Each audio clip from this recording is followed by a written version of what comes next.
प्रहारचे नेते बच्चू कडूंनी सुरू केलेल्या ठिय्या आंदोलनाचा आज दुसरा दिवस आहे। कालपासून नागपूर महामार्गावरती आंदोलन सुरू आहे। आंदोलकांची जेवणाची व्यवस्था थेट रस्त्यावरच करण्यात आली आहे। रस्त्यावरच पंगत बसवून शेतकऱ्यांनी जेवण केलं। आंदोलकांनी महामार्ग अडवून ठेवल्यामुळे सरकारवरती आता दबाव वाढतोय।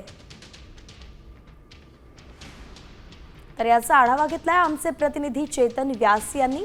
पाहूयात।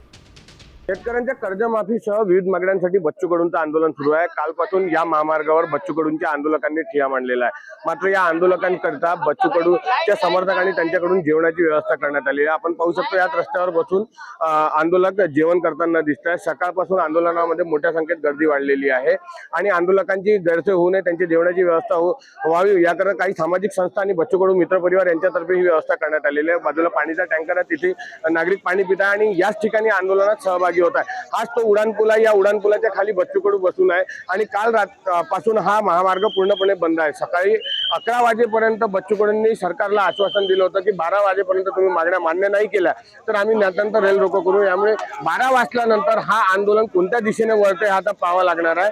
या आंदोलनाची धग हळूहळू वाढते आहे। मोठ्या रस्त्यांसह आता लहान लहान रस्ते बंद होताना दिसत आहेत। चेतन व्यास, साम टीव्ही न्यूज, नागपूर। तर शेतकऱ्यांच्या विविध मागण्यांसाठी नागपुरात आंदोलन करत असलेल्या प्रहारचे नेते बच्चू कडूंना जालना जिल्ह्यातूनही पाठिंबा मिळालाय।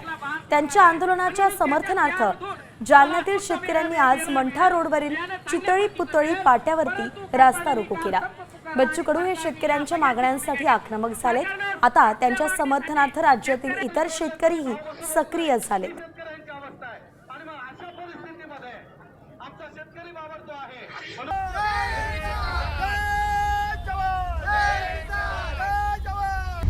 आता isakal.com आहे देशातील नंबर 1 ची मराठी न्यूज वेबसाईट। प्रत्येक अपडेटसाठी isakal.com ला नक्की भेट द्या।